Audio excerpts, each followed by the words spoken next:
The markets are selling off. Again.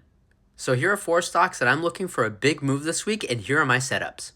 At number 1, I have TSM, or Taiwanese Semiconductor. This semiconductor stock saw its price get sold off just like the rest of the market, but it did hold a key level.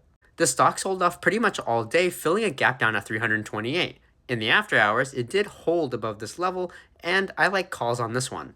I'm looking for a potential rebound up into 340, so 335 calls makes sense for this play.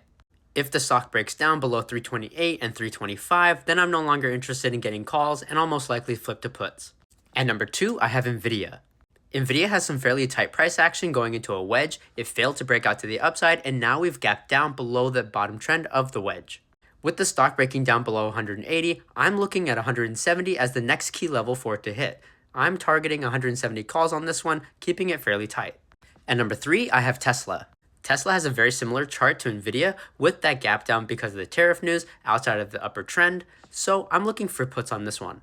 If Tesla does break down below 415, I'll be targeting 410, 405 puts, potentially for a move down to 400.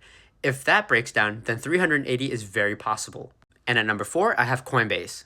Coinbase failed to break out and it got rejected pretty hard off at 260. It now sits at the top of a gap down to 207, so I'm looking for Coinbase to fill this gap.